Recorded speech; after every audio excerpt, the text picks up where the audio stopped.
Good morning, ladies and gentlemen. We are here. It is bright and early, 9:15 a.m. Eastern Time, 10:15 a.m. for your boy here in Nova Scotia. But we are a special Wednesday morning edition of the NFL Football Pick Show, and I am very, very excited to be here. I appreciate everybody's patience with allowing me that extra day yesterday to celebrate my 39th birthday. So staring 40 straight in the face.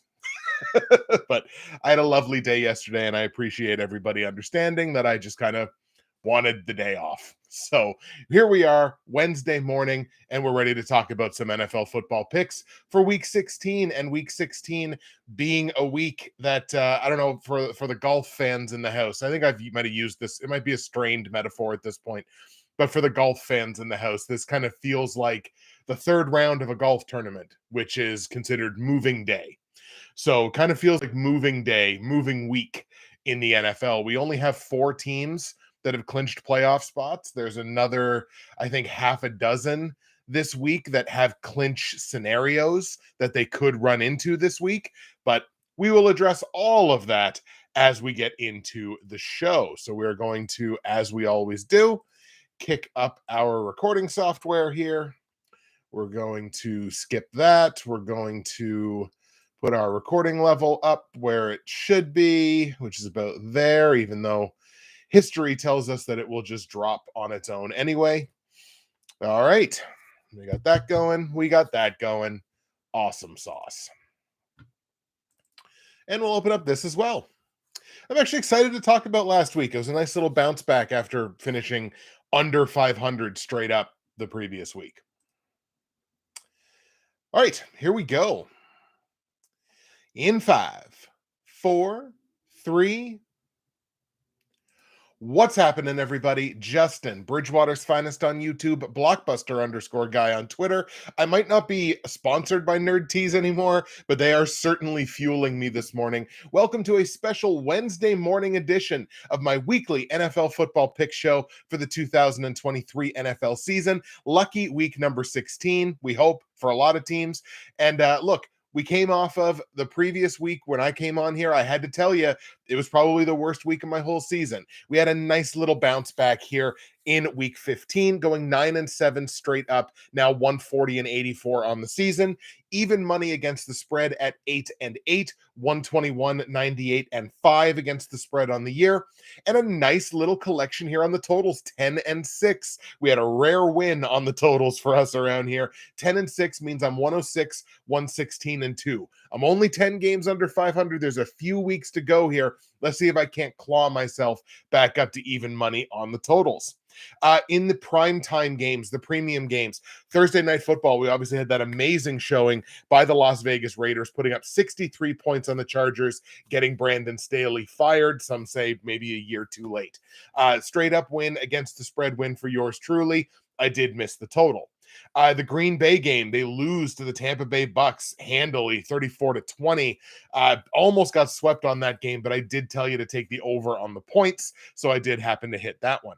Baltimore handling the Jacksonville Jaguars 23-7, swept that game. Straight up win against the spread win and win on the total. And then Philly losing in a miraculous, very late win by Drew Lock and the Seattle Seahawks 20-17. I didn't get swept, though. I did tell you to stay under the 48-point total. So I think I went 7-5 on the primetime games. Not great, but not terrible. We will certainly take it. Taking a peek at the Bridgewater's Finest straight up pick 'em pool for season 12 of this show. I did move down one more spot. I'm in 16th place out of 52, 1,187 of 1,794 possible confidence points, just over a clip of 66%. And I brought in just under 62% in week 15, bringing in 84 of 136 confidence points. Shout out to our Week 15 winner, as well as our new overall leader, Marvin Picksett. Marvin Picksett goes an immaculate 14-2 in Week 15, 129 of 136 confidence points. It's just under 95%. It's one of the best scores you can get. It's been one of the best scores that we have had in this pick'em pool, period. Almost 95%. That's a hell of a week. And that did propel Marvin into first place overall at 144-80. So 4 picks better than me, 1,262 confidence points for a clip of just over 70%. And that's kind of that championship pace. Marvin Pickset has taken over the overall lead.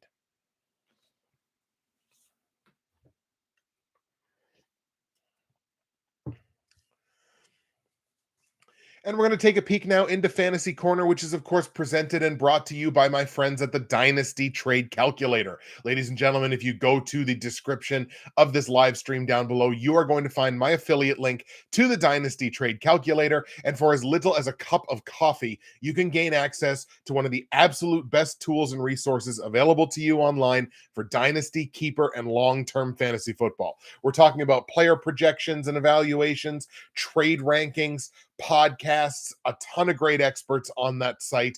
And it doesn't matter what the configuration of your league is. Do you play a 2-quarterback or super flex? Points, PPR, points per carry, a tight end premium. It doesn't matter what the layout of your league is. The Dynasty Trade Calculator has got you covered, adjusts its rankings based on your scoring. It's a fantastic tool. Once again, my affiliate link is down below. Join the Dynasty Trade Calculator and, like me, help yourself win some championships. I did only go even money in the fantasy football last week at 4-4, but that did result in me making the playoffs in 6 of my 8 fantasy leagues this year, including both dynasty leagues. So feeling pretty good about the fantasy football bounce back this season. Still in 3rd and 4th place in my 2 best ball leagues. In the Professionals Dynasty, which is my commissionered league, I did lose in the playoff quarterfinal to Anthony. Very close matchup. I think it was within 10 points there at the end, and that really flip-flopped back and forth. At one point, I was as much as a 70% favorite to win that matchup. Just couldn't get the job done down the stretch. Anthony's a former champion. He deserves to be there, and it was a heck of a matchup. I do have a consolation round matchup against Gavin this week, which is pretty too close to call. It's projected within just a couple of points. My fortunes were a little bit better in the Ante and Co Dynasty League, where I did pick up the win in the 2v7 matchup against Carmine, a fairly comfortable win. That moves me on to a playoff semifinal matchup against my good friend Kat, and that's also too close to call. That's only within 5 or 6 points on the projections. This time of year, these matchups are razor thin. It really matters the sit-start decisions that you make. But look, I'm in the playoffs in 6 of 8 leagues. I feel pretty good about it. Let's win us some championships this year. And I'll remind you that if you take the opportunity to go to the description of this video, you are going to find all of my results from last week, all my straight up against the spread and over-under plays for week 16 in the NFL. You're going to find information on joining the Bridgewater's Finest Pick'em Pool for season 12 of this show. And you're going to find information on joining the NFL YouTube Prognosticators Facebook page. Let's hop in the chat. We got Paxton saying, sorry I'm late, here now. Hey, you're here, my friend. That's all that matters. Tyler's in here saying, happy day after your birthday. I appreciate that. I should have taken today off too. I guess that would have been my carte blanche to be like, look, it's the day after my birthday. I really need today off. So didn't take advantage of it. Maybe we'll try again next time. All right, folks, let's get right into our picks for week 16 in the NFL. I work later this morning, so we're going to try to make this a little bit quicker, even though we do have a full slate. And we have some really important games. We're talking about 6 different teams that have clinching scenarios in week 16. We only have 6 teams overall that have been mathematically eliminated from playoff contention. There is a ton still to be decided here in these last few weeks. Let's kick things right off with the Thursday night football game. That's the New Orleans Saints traveling to Los Angeles to take on the Rams. And the Rams, I consider the Rams one of the best teams in football right now. I think over the last month or so, especially on the offensive side, they have been playing incredible football, ranking top 5 in the NFL in terms of offensive efficiency. That stat that I love. Yards per game, points per game. This offense is rolling. It starts with Kyron Williams at the running back position, but this offense is moving the ball. And the defense has been all right. The defense has been kind of mostly keeping pace. But again, just because of the talent that's on that offensive side right now for the Rams. I feel really good about their prospects against basically anybody. And I have to have a little mea culpa here, and I hope there are some Saints fans that pay attention to this show. Mea culpa for not giving the Saints their proper respect, because the Saints have been playing pretty darn good football lately. Offensive efficiency, they rank top 10 in the NFL over the last 4 games. Defensive efficiency is top 5. Their defense is playing almost as well as I would say the Rams offense is playing. So I've underrated the New Orleans Saints for a lot of the season. I think I look at their against the spread record, which is not good. And I think I kind of had that bias against them in the back of my head, but I got to give them their flowers because, especially over the last month, this has been a talented football team. This should be a playoff atmosphere. There's no reason not to. Both of these teams have playoff aspirations at this point. They're two of what you consider bubble teams. I would give the Saints a little bit of a better edge there just because of the division that they play in. Like the NFC South or NFC West, sorry, for the Rams is already spoken for. The Niners have already won that division. So it's wild card or nothing for them. The Saints still have as good a shot as anybody else in that division to win the NFC South. So I'd give their playoff odds a little bit higher, but this should be a playoff atmosphere. It's 2 teams that won last week. The Saints have won 2 games in a row. No reason why this shouldn't resemble a playoff game, and I think it will. Pardon me for those on the stream. Got a little something in my eye. All right.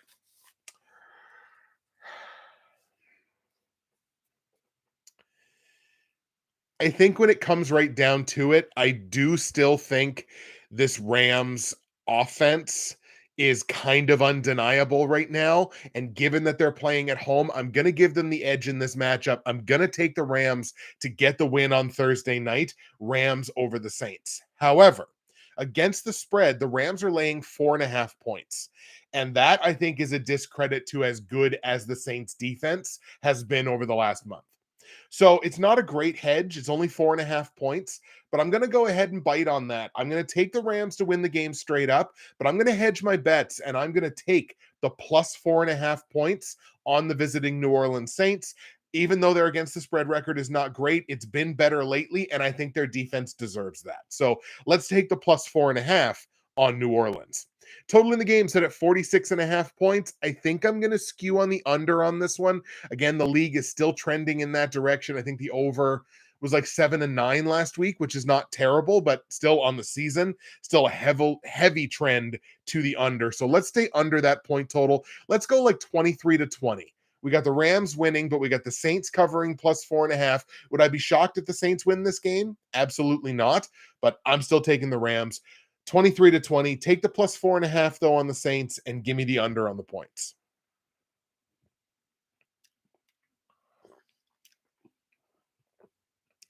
By the way, for those keeping track at home, my Nerd Teas drink today is the chocolate raspberry coffee. So we're rocking a coffee this morning, chocolate and raspberry, tastes delicious. I'm sorry you can't go and buy any. All right. So this week is going to be a little weird with the scheduling as we have a hat trick, as we like to say in Canada, a trio of Monday night football games. So there's Monday football games all day on Monday. So we're going to take all 3 of those games, obviously, at the end. Let's do 4 quick hitters here before we get to the Packers game. So 4 quick hitters in the early window here on Sunday. The Cincinnati Bengals traveling to Pittsburgh to take on the Steelers. Obviously, battle of the AFC North here. 2 teams going in exact opposite directions. The Bengals have won 3 straight games. Would anyone have said when Joe Burrow went down with that injury that at some point after Joe Burrow was hurt, the Bengals would win 3 straight games?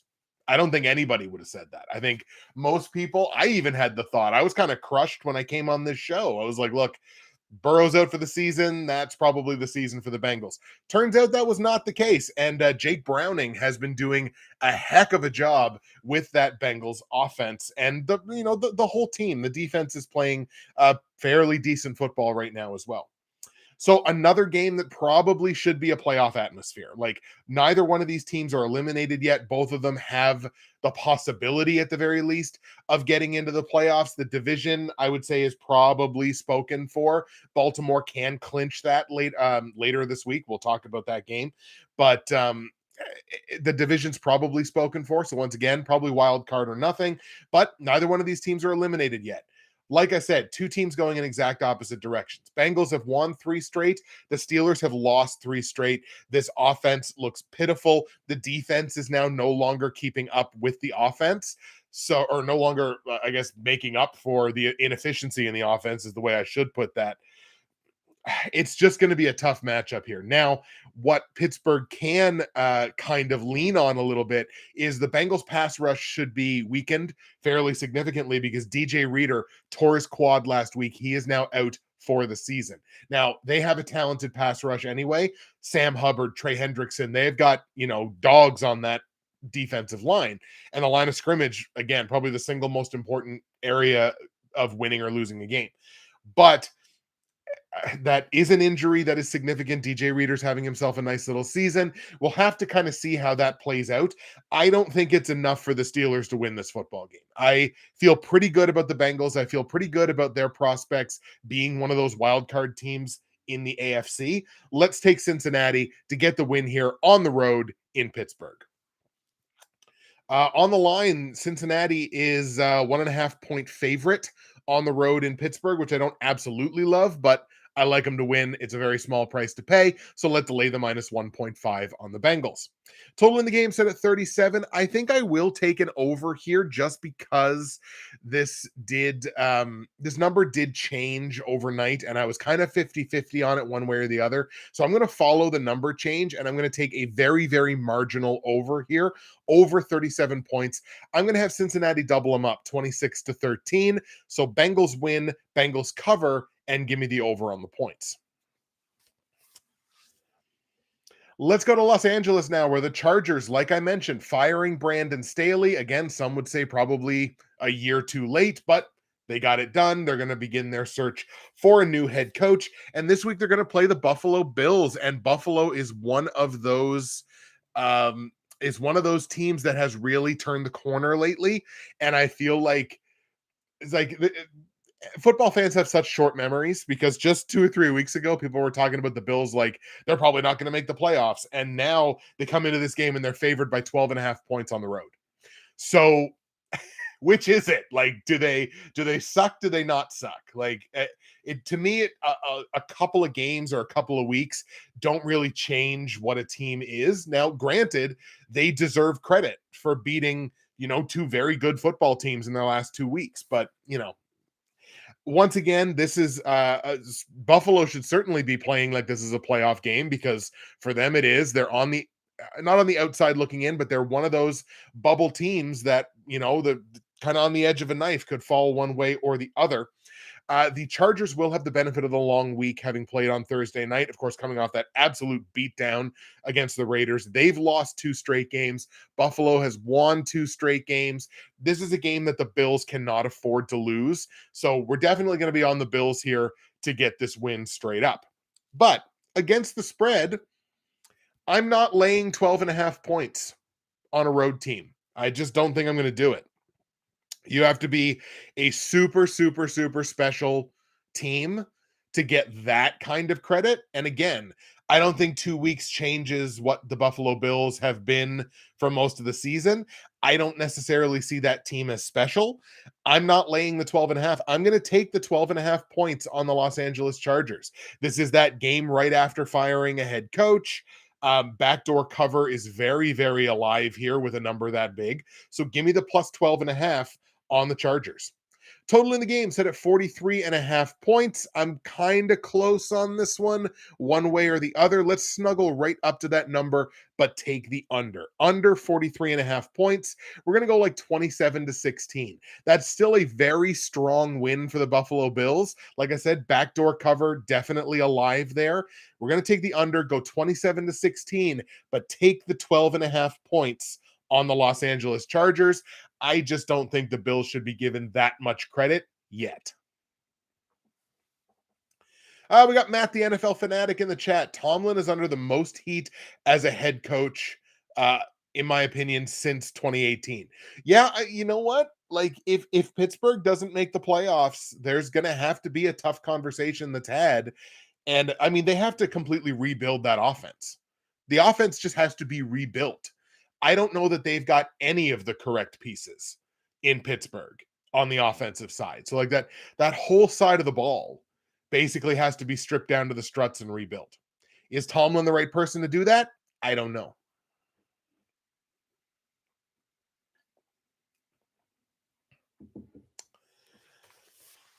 All right, the Indianapolis Colts travel to Atlanta to take on the Falcons, a Falcons team that has lost 2 straight games, including an ugly one last week against division rival Carolina, losing that game 9-7. Gross. And once again, like Arthur Smith is very easily like, if you have to lay money on the next coach to get fired, it's Arthur Smith. It might happen at the end of this week. Like, I know they just came out and said, "Oh, we'll let the season play out and then evaluate it in the off season." Front offices have said that before and then made a coaching change. So I'm not putting a whole lot of stock into those words. The Colts did win last week. This should be a playoff atmosphere as well. The Falcons are still very alive for their division. Indianapolis, now because of the recent struggles of the Jags, are also very alive for their division and certainly right in the thick of the wild card race. So playoff atmosphere, I think, here in Atlanta. And we are looking at an injury situation, potential injury situation here with the Indianapolis Colts, and that is Michael Pittman. Obviously, Michael Pittman took that really, really, really ugly looking hit from Damontae Kazee in their game last week. Kazee, I believe, has been suspended for the rest of the year off of that, which is it's a situation worth a conversation. We're not really have time for it right now, but it's one of those like, don't put the football there. Don't make your guy have to be there to catch that ball. Yeah, there's two sides to that coin for sure. But in any case, the repercussions of that is Michael Pittman dealing with a concussion. He's in protocol. I'm going to lean out because it was a bad week for concussions last week. And in most cases, I'm going to lean out. As a matter of fact, like CJ Stroud, who we talked about last week, who was dealing with a concussion, they're basically leaning on him not playing this week as well. So that would be 2 games missed for a young player for a concussion. I just don't think Michael Pittman plays this week. Even if Michael Pittman does not play this week, I still like the Indianapolis Colts. Pittman is a big part of that offense. He's obviously not all of that offense, and the Colts definitely have weapons on the offensive side that I think are going to lead them to a win this week. And interestingly enough, when I looked at this line last night, the Falcons were 1.5-point dogs at home. Overnight, that flipped and crossed the 0. They're now 1.5 favorites. So clearly Vegas does not think Michael Pittman is going to play. And I say to that, thank you very much. I definitely appreciate the plus money on the better team. Give me the Indianapolis Colts to win this game outright in Atlanta. So obviously on the line, Atlanta 1.5 favorite right now. So we are going to take the plus 1.5 on the Indianapolis Colts. Total in this game set at 44.5. This feels like a pretty confident over to me. The Falcons offense has been relatively struggling lately. The Colts are putting up a little over 25 points a game over their last month. Neither one of these defenses are, I would say, elite, although Atlanta, probably like New Orleans, probably deserves a little more credit for what they're doing on the defensive side. But I feel really good about an over here. Let's go over 44.5 points in Indianapolis, Atlanta. I'm going to go something psychologically satisfying. Give me like a 30-20 in favor of the Colts. So Colts win, Colts cover, and give me the over on the points. And before we talk about the Packers game, let's go one more quickie here. The Seattle Seahawks in Tennessee to take on the Titans. Now, Titans were losers last week. Seattle, like we mentioned, picked up that big win on Monday Night Football. Huge win over the Philadelphia Eagles. They obviously then are going to have the detriment of coming into this game on the short week. Should be a playoff type of game for Seattle as well. Obviously, they're still right in the thick of the NFC wildcard picture, especially after again, like I hate to keep bringing it up, but especially after the Packers loss, because the Packers were kind of in that driver's seat. So it sort of feels like Seattle has kind of jumped up into a driver's seat like position here as well. I actually don't love this for the Seahawks. I think that was a very emotional win for them. Again, a win that almost nobody thought that they were going to get. And the fact that they did, Huge adrenaline dump there. Has to feel great for Drew Lock. Like, has to feel incredible for him. And you could tell, like, you could just, like, between him and Geno Smith, the vibes in that quarterback room are immaculate. But like, huge win for him, huge emotional win for that team. And the adrenaline dump is a real thing. The emotional dump is a real thing. So I don't love this matchup for them, especially where I kind of feel like the Titans are turning a bit of a corner. Yes, they did lose last week. Again, division matchup, anything can kind of happen in there. But I think Tennessee's playing better football now than they probably have most of this season. I feel like they're a team that can sneak up on somebody and steal a win. I feel like that's what's going to happen here. They're a home dog of about 2.5. I like the Titans to win this game outright. I just don't feel confident in Seattle doing it 2 weeks in a row. And that defense, there's a lot of problems on that defense with how they've been playing over the last month. Give me the Titans to win this thing outright in Tennessee. Titans beat the Seahawks. On the line, Tennessee's plus 2.5 as a home dog. So I like them to win. Give me that plus 2.5. Total in this game set at 41.5 points. I am going to stay under on it because, again, I don't love either one of these offenses. I would say Tennessee playing a little bit better lately, but I don't love either one of these offenses right now. Give me the under. Give me like a 20-17. Maybe it's a last second field goal for the Titans to walk it off. Titans win 20-17. Titans cover, and give me the under on the points. Let's see. In the chat, Matt with another one. Arthur Smith is the offensive version of Brandon Staley. May very well be. Like, I don't get, like, I understand wanting to teach your young running back a lesson for, like, Bijan fumbling. So I get it. But then to turn around and tell Bijan you're going to block for Cordero Patterson.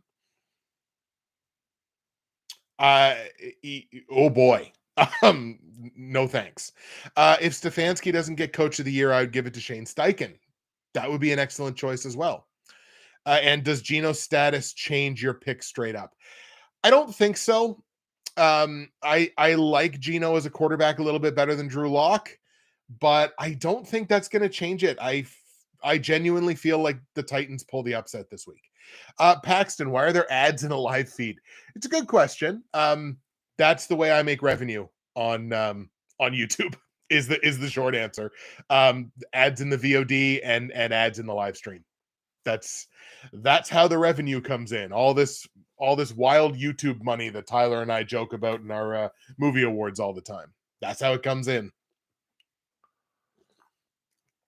But I appreciate you not running an ad blocker. All right. The Green Bay Packers travel to Carolina to take on the Panthers this week. Do you hear my voice get like somber, almost dour, like it's the beginning of a funeral? It might be. It might be the beginning of a funeral for the Packs playoff chances. I think even with a win this week, I think analytics puts their playoff chances at like 25%, which is rough because going into last week, it was like a 50-50 coin flip. All credit to Baker and Tampa Bay. That is not a game that you can afford to lose at home. It's just not. Sorry about it. Anyway, Packers come into this game losers of 2 straight games. Obviously, the Giants and then the Bucks. Carolina with that win last week against the aforementioned Atlanta Falcons. So, hey, good for them. They don't have their own first-round pick, so they don't have any reason to want to tank to try to get first overall. It's going to be first overall for somebody else, so they might as well try to win as many games as they can. And I would just like to say, as a career-long truther for Chuba Hubbard, it is awesome the fact that Chuba Hubbard is a top 12 fantasy running back in half PPR over like the last 5 weeks.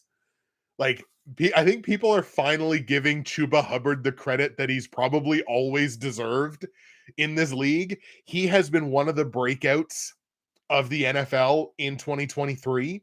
I think it's awesome. I'm so happy for that guy because, again, the second that he came into the league, I was like, that guy's going to be a guy. And he finally is. And even when Miles Sanders came to town, I was like, Chuba's the more talented back. Chuba's going to be the guy by the end of the season. So it's very validating for me that he is the guy and he's going to stay the guy. So on the injury side of things, the Packers are paying close attention to Jaden Reed, who obviously has been very big for them over the last month or so. They're using him really effectively as a rusher. I really like the things that the offense has been doing. It's not the offense's fault that they've lost 2 straight games and are on the outside of the playoff picture looking in. Definitely not the fault of the offensive side. But Jaden Reed could potentially be dealing with turf toe. It's kind of a TBD situation right now. We got to kind of follow the practice reports and see what's going on there. If he doesn't play, that is obviously a big hit to the Packers on the offensive side. We would hope in that scenario that maybe Christian Watson might be ready to come back this week. If not, you're looking at Romeo Doubs and Dontavian Wicks. And Wicks has been fairly decent this year as well, but you don't like having to roll out Dobbs as a number 1 and Wicks as a number 2. It's just, you've got more talented guys there, so you would hope that those would be the guys that you'd be able to put your best foot forward with. So I'm on record saying I don't think 9 wins gets to the playoffs. I still believe that. I think it's going to take double digits. But that's no longer realistic for Green Bay. So if you're going to sneak in as a 7 seed, you can't lose anymore. You have to win out. And obviously, this is a game that you can nary afford to lose. I would have said the same thing. I did say the same thing, in fact, about last week. It's one of those things where, look, if you can't beat the Bucs at this point in the year, you probably don't deserve to go to the playoffs. And I would say they probably don't. But there's a lot of teams that have gone to the playoffs, even won championships, that probably didn't deserve to be there. So why not the Packers? So we're going to take Green Bay to get this win in Carolina against the Panthers. I do think Chuba Hubbard has himself a big day, and maybe this is the game that gets Joe Barry fired as defensive coordinator, but I do still think the Packers come out on top. So give me Green Bay on the road in Carolina to beat the Panthers. On the line, the Panthers are 4.5-point dogs at home. I was really tempted to hedge my bets and take these points, but Carolina's been really bad against the spread this year. Really, really bad. So it's just, to me, it's not worth taking the hedge on. So we're going to go ahead and lay the -4.5 on Green Bay. Total in the game set at 36 points. I feel comfortable about this game getting into the 40s. So give me over the 36.5-point total. Let's go 24-17 in favor of the Green Bay Packers. Packers win, Packers cover, and give me the over on the points.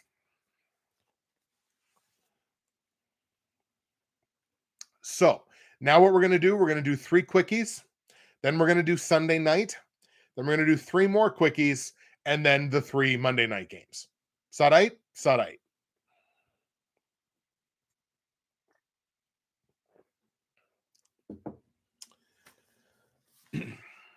NFC North battle here is up next. The Detroit Lions in Minnesota taking on the Vikings. Obviously, this should have a playoff feel to it. That both of these teams still have, playoff aspirations. And this is where we hit our first potential clinching scenario in week 16. You have the Lions, who were winners last week. They have a couple of possibilities here.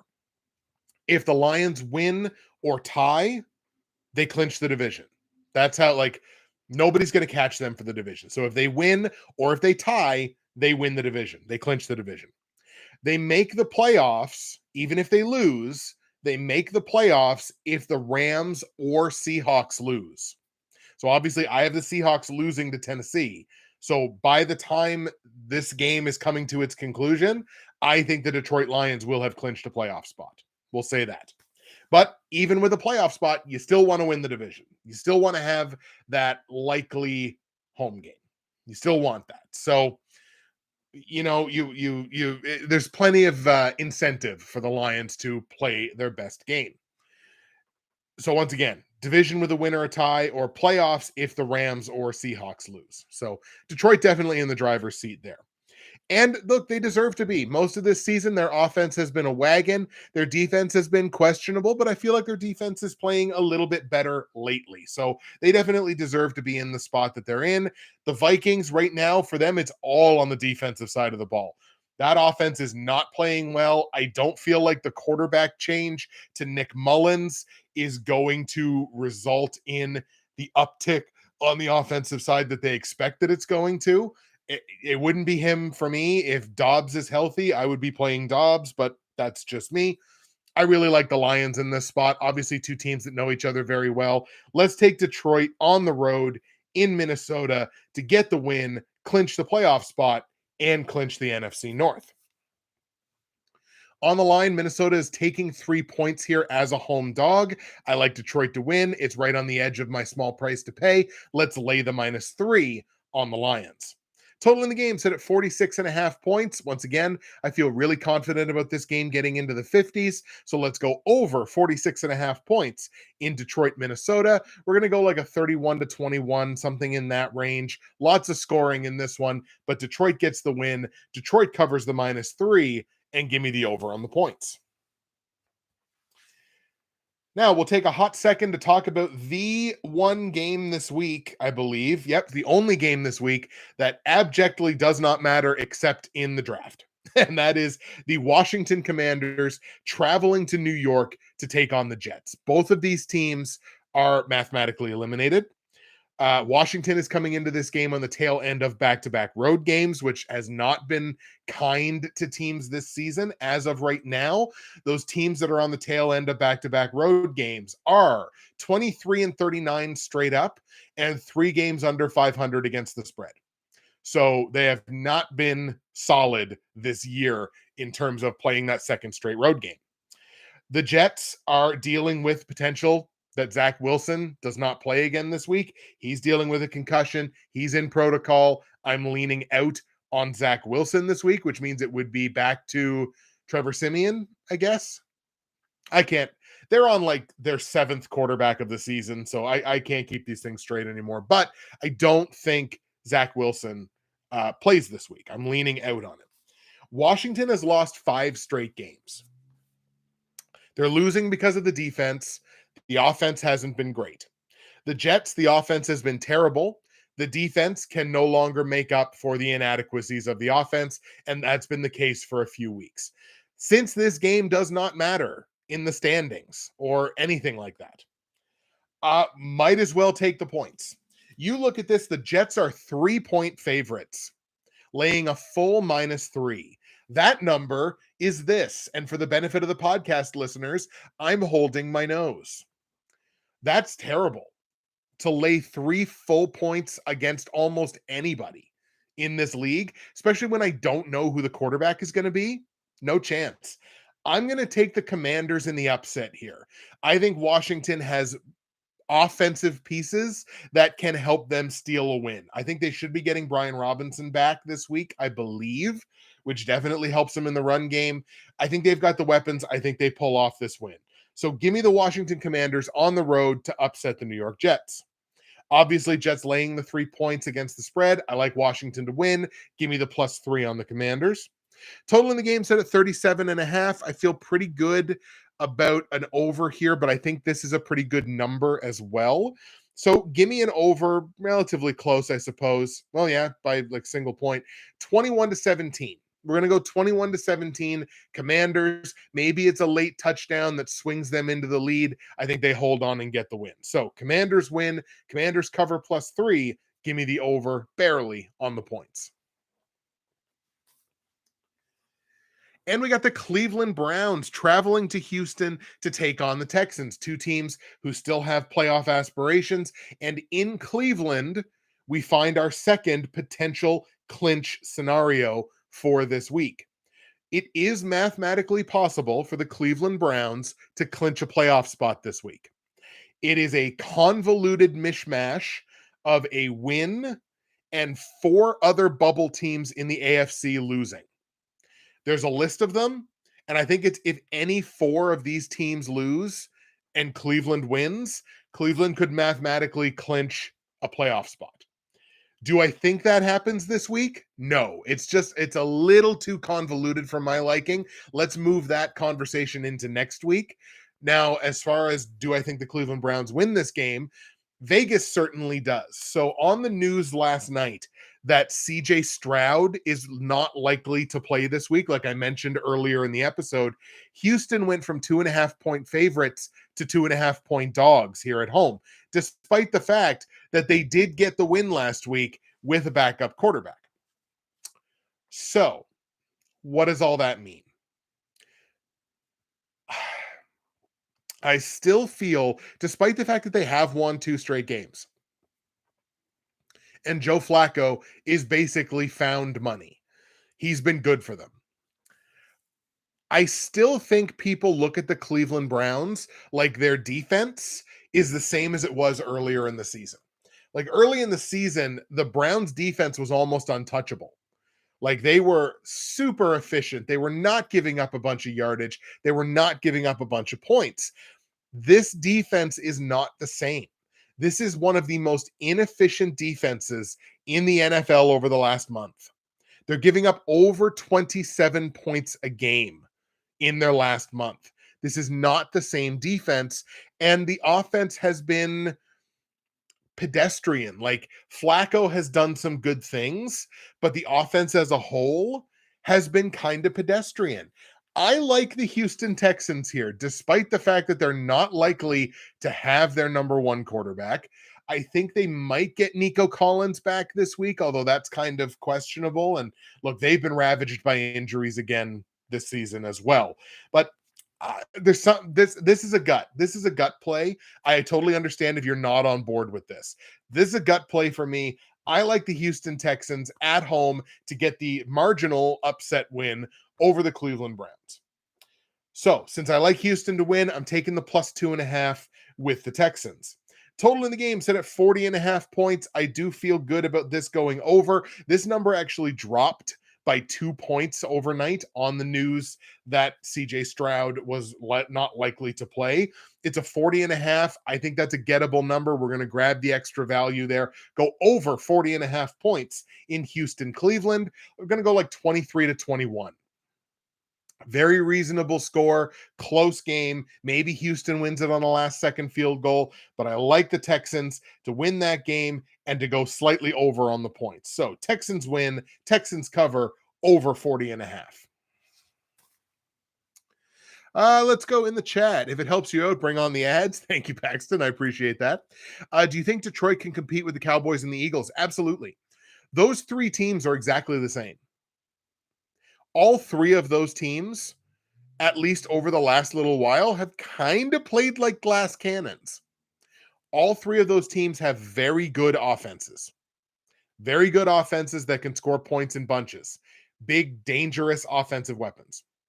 And for certain periods this season, all 3 of those teams have looked like they don't know their defense from a hole in the ground. And like that's going on in real time right now with the Philadelphia Eagles. Detroit, kind of. Dallas, they've been all right. But as far as I'm concerned, all 3 of those teams are very, very similar. I think any of those 3 teams can beat any of those other 3 teams. I think they're basically right on the same playing field with each other. Washington versus New York, the ugly force and the constantly movable object.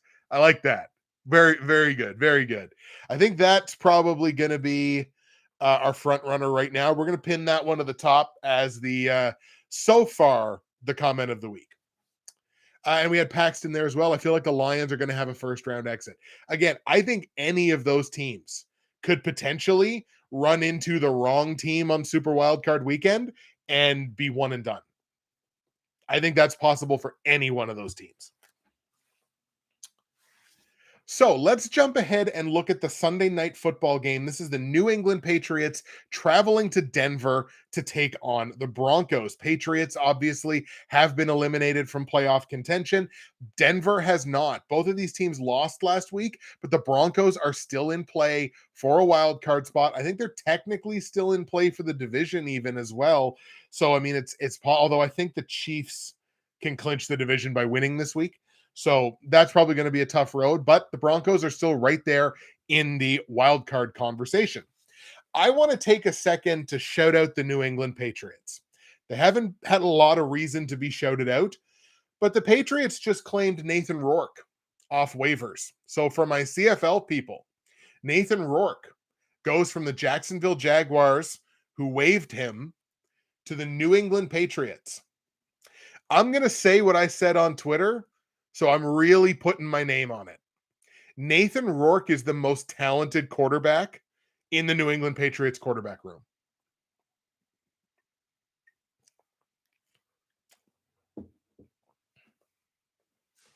I said it. I'm gonna be like that Crowder asshole. Prove me wrong. No, he's the most talented quarterback in their quarterback room.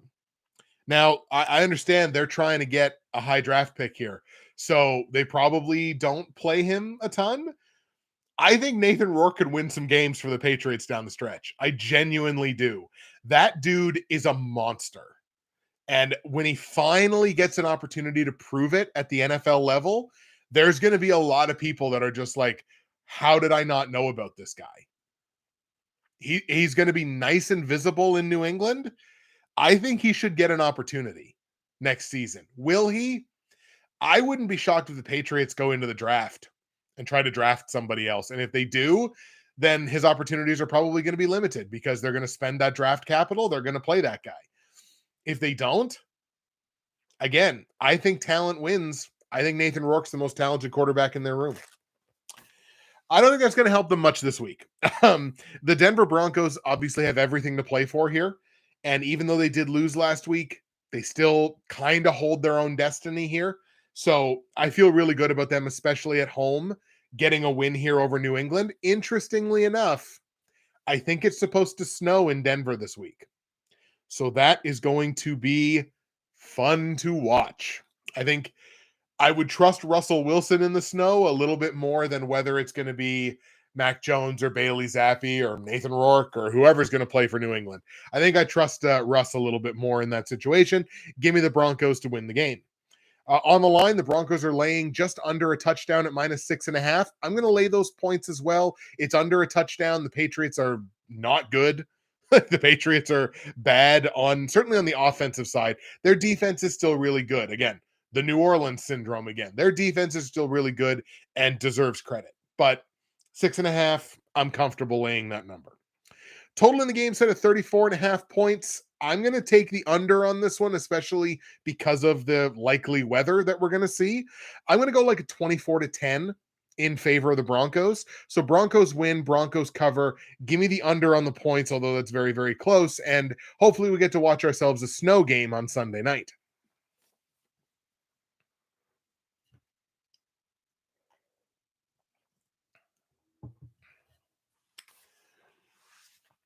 Now, we got 3 more quickies, and then we're going to talk about the trio of Monday football games.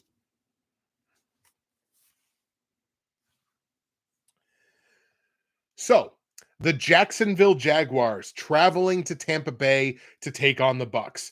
Obviously, the Bucks won that game last week. Baker Mayfield becomes the first visiting quarterback to go to Lambeau Field and have a perfect passer rating in Lambeau Field against the Packers.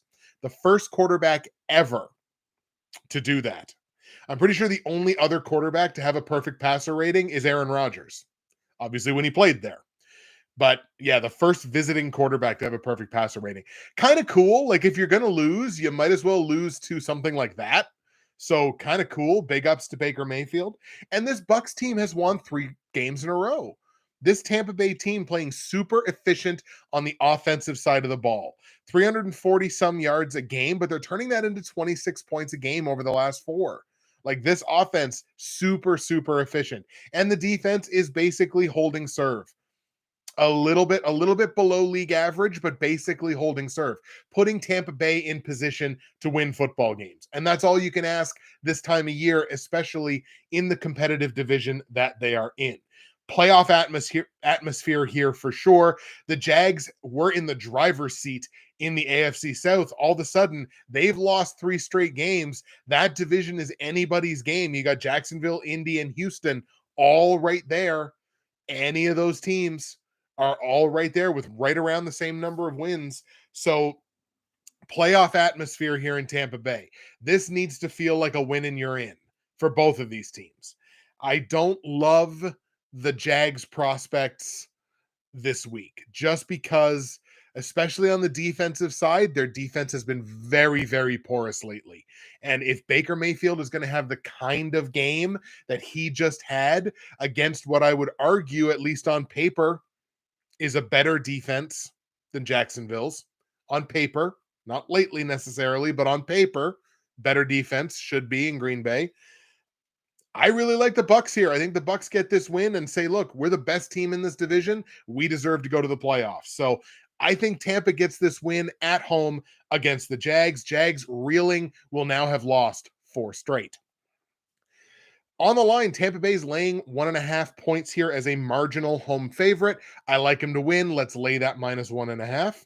Total in the game set at 43.5 points. I'm going to take the over on this one. Correlation play. Let's go like 26-21. I think this is still a competitive football game. I think these two teams are relatively similar. So give me a 26-21 in favor of the Tampa Bay Bucks. Bucks win. Bucks cover. Give me the over on the points. Another game here that means basically nothing, although technically, mathematically, the Chicago Bears are not eliminated from playoff contention. The Arizona Cardinals are in town, Arizona traveling to Chicago. Both of these teams were losers last week. Arizona struggling on the defensive side, giving up almost 400 yards a game over their last 4, giving up quite a few points as well. Meanwhile, the Chicago Bears, top 10 across the board over the last month. Defensive efficiency, yards per game allowed, points per game allowed, and the offense, even though it's not moving the ball all that well, are getting opportunities to do so. They're getting opportunities to kind of pull their offense up because of the way the defense is playing. Offensively, Arizona kind of league average, I would say, right around the middle of the pack. The one aspect in this game that I think is special is potentially the Chicago Bears on the defensive side. I think Chicago's got something there defensively. Obviously, it's going to be too little, too late for them to make the playoffs, but they're also running with Carolina's first overall pick, basically, or what should be first overall or very close to first overall. So they're running with a lot of draft capital right now. The defense is playing well. Give me the Chicago Bears here on the road at home. Give me the Bears at home to get a win over Kyler Murray and the Arizona Cardinals. Chicago's laying 4.5 points here as a home favorite. I like them to win. I'm actually going to lay that 4.5 as well. Arizona, not very good against the spread this year. Obviously, the defense really struggling to keep points off the board. So 4.5, it's a big number on a team like Chicago that obviously is not what anyone would call like a very good team. But I'm still going to lay it because I still think it hits. Total in this game set at 44.5. This is kind of an up and down one for me. I figure it'll probably be cold at Soldier Field this week. This is really close. This is a really good number too, I believe. So we're going to take an under here, but we're going to snuggle it right up to this number. Number's 44.5. Let's go like 27-17 for the Bears. Bears win, Bears cover. It gets to 44, but not to 45. So give me a marginal under on this total. 27-17, Bears win, and Bears cover. And the last game we look at before we get into that trio of Monday games is going to be the Dallas Cowboys traveling to Miami to take on the Dolphins. Is this like a black horse Super Bowl matchup? I think it could be. I think the Miami Dolphins deserve to be talked about with any other Super Bowl contender right now. Their offense, we know it's nuclear. Their defense, I don't think gets enough credit.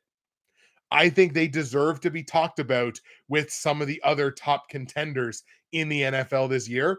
I think Miami's just as good a chance as anybody else. So, look, this could potentially be a Super Bowl matchup if you really believe in the Dallas Cowboys. Dallas were losers last week. Obviously, kind of got served a little bit by the Buffalo Bills. They're on the tail end of back-to-back road games here, which, as we talked about, teams have struggled with that this season. Dolphins coming off of a shutout win against the Jets last week, and they are our third potential clinch scenario. The Miami Dolphins have a couple of different scenarios here. They clinch a playoff spot with a win. If they win, they're in. And they clinch their division if they win and Buffalo loses. So we talked about this earlier. I don't think Buffalo's losing to the Chargers, but they do have that scenario, do the Dolphins, where they win the division if they beat Dallas and Buffalo loses. So that possibility is on the board here for the Miami Dolphins. When I talk about them on the defensive side, they're top 5 in the NFL over the last month's worth of games in yards per game and points per game allowed. So they're right there. Top 5 in the NFL.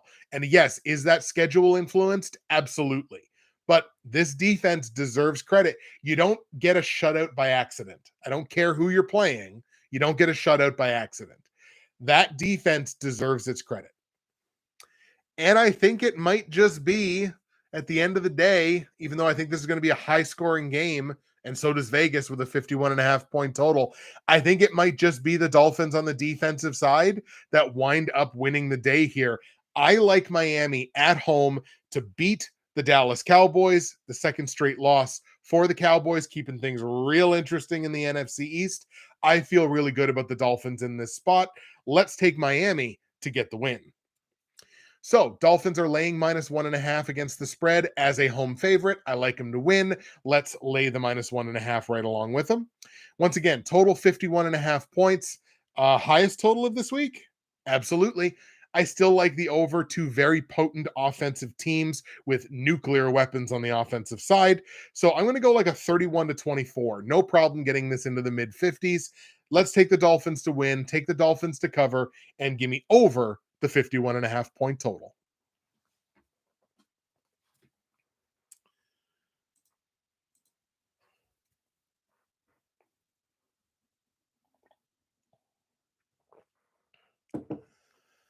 All right, Monday, Christmas Day. We got a hat trick. We got 3 matchups on Monday, 3 kind of intriguing ones as well, because we got a couple with real big spreads, and then we got another one that could be another Super Bowl preview. So let's start with the battle of the AFC West. That's the Kansas City Chiefs at home playing host to the Las Vegas Raiders. So Raiders obviously have the benefit of the long week, having played on Thursday, coming off of putting up that 63-point beatdown of the Los Angeles Chargers. Kansas City coming off of their own 10-point win that was against New England, and they have that clinching scenario. As I mentioned, they win the division with a win this week. So they've got everything in the world to play for. The Raiders are not out of it yet. They're not mathematically out of it. They're still alive.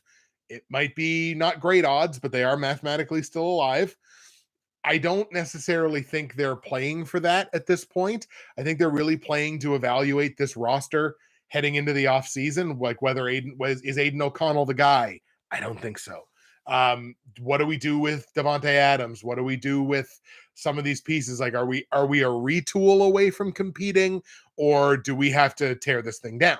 I think that's what that's the mode that the Raiders are kind of in right now. And of course, they're evaluating their interim coach as well. This is an interesting matchup to me, just because of that spread. Like, I don't feel like the Raiders are going to beat the Chiefs. I feel like it's time for Andy Reid and the Chiefs to enter late season playoff Chiefs mode. And I think they're going to.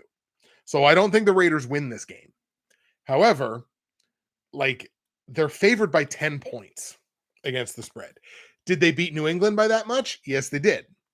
But 10 points against the division rival that is actually playing some pretty good football right now, pretty efficient football on the offensive and the defensive side. Yes, of course, that's buoyed by the incredible stats from last week, but it's not entirely that. They were playing that well leading into that game as well. We talked about it on this show. 10 points is just too much for me in this spot, I think. So while I like the Chiefs to win, I'm going to hedge my bets and take the +10 on the Las Vegas Raiders. I don't think they win the game outright, but give me the 10 points. Total in the game set at 41.5 points. I think it's a pretty darn good total. I'm going to take a very, very marginal over in this one. We're going to go like 24-18. So Chiefs win, but give me the plus 10 points on the Raiders and give me a very close over on the total.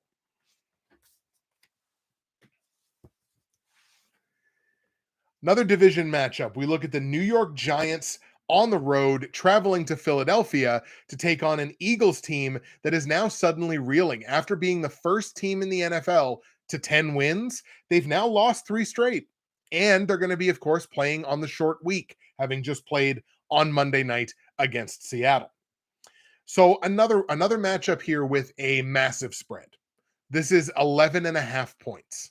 It's big. And I totally get where this is coming from, because while the Giants have been doing some really good things on the defensive side of the ball, and despite all the Tommy DeVito noise, basically, this Giants offense is not good right now.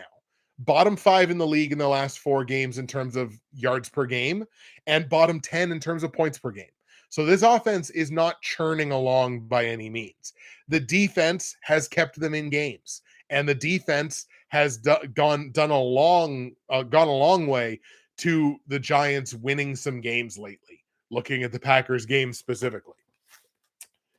So another situation where, like, look, I'm on the Eagles to win this game. I'm on Philly to win this game for sure. But again, against the spread, I don't think you can look at this Eagles defense that over the last 4 games is giving up 413 yards per game and over 32 points, and lay that many points on them against the spread. I don't care who they're playing.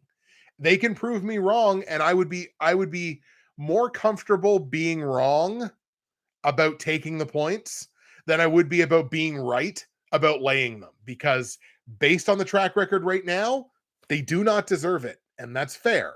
That's not unfair of me to say that. So I like the Eagles to win, but give me the plus 11.5 on the New York Giants. Even though the Giants have not been great against the spread this year either, 11.5, it's just too many points for me in a division game with this context. So give me the plus 11.5 on New York. Total in the game set at 42.5 points. I'm going to stick under on this one, because like the Eagles offensively are not what they were earlier this season, at least not in their output over the last little while. We just talked about, hey, the Giants not really scoring, their defense playing well. Give me the under in this one, under 42.5 points. We're going to go like 24-14. I don't think this game gets to 40. So we're going to go 24-14, which is a win for the Eagles, but it's a cover for the New York Giants, and give me the under on the points. And the last game, the last Monday game that we are going to look at, potential Super Bowl matchup that people have kind of been circling on their calendars for a few weeks now. The Baltimore Ravens traveling to San Francisco to take on the 49ers.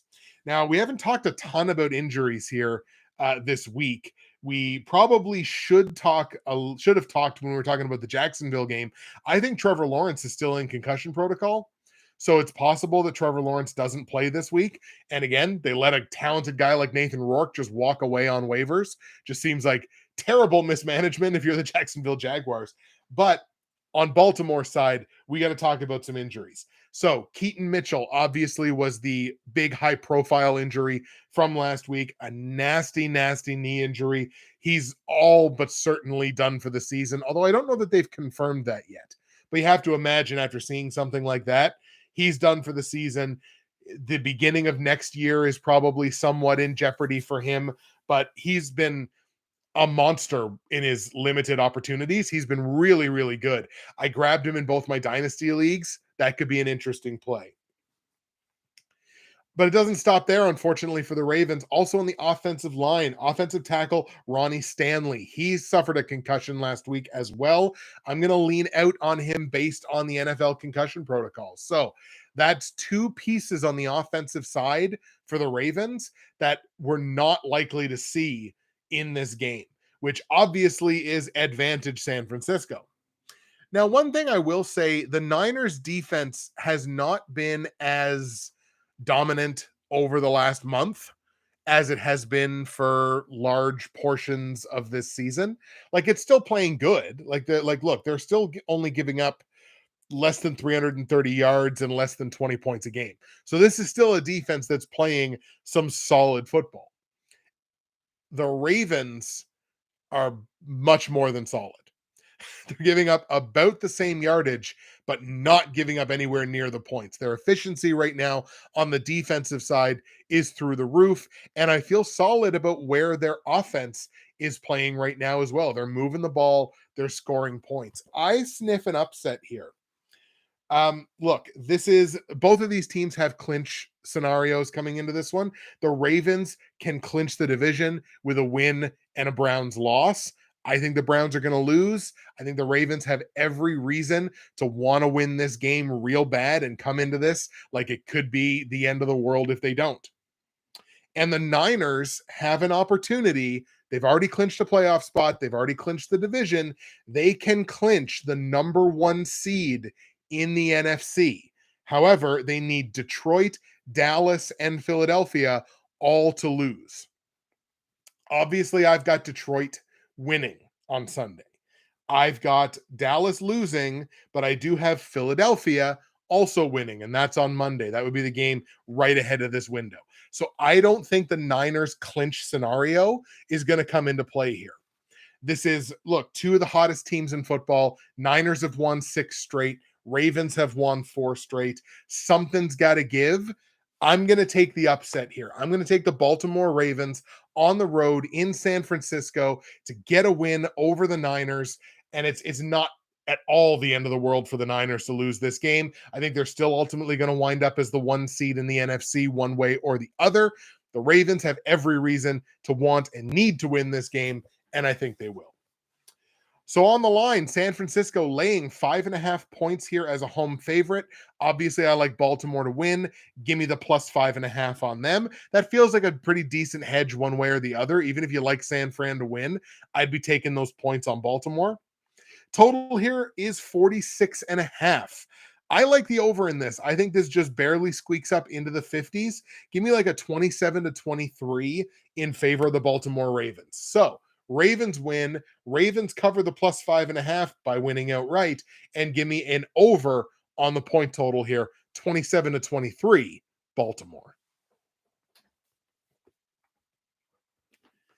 And there you go, folks. Those are your picks for week 16, a Wednesday morning, week 16 in the NFL. That's it for me, Justin, Bridgewater's Finest on YouTube, Blockbuster_guy on Twitter. Thankful for my friends from Nerd Tees, my good friend Ruby, for helping me get through this morning stream.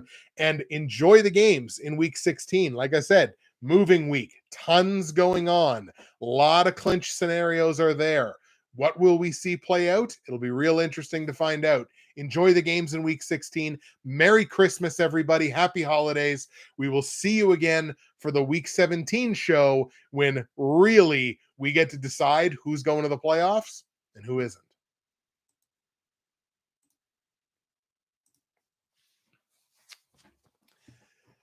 All right, folks. That is it for the stream, for the picks this week. Again, Wednesday morning, we don't normally do this. I don't quite feel like my energy was where it normally is, but it's the morning. It tends to happen. Our viewership today obviously wasn't super, super high, but it's Wednesday morning. People have jobs. I do too. It just doesn't start for a few hours.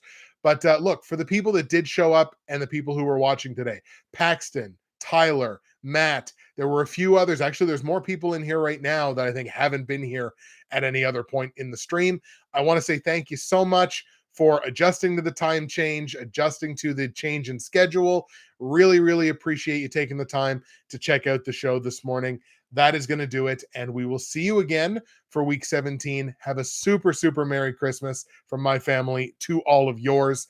And I appreciate you guys so much. Guys and gals, I appreciate you so much. We'll see you again next week.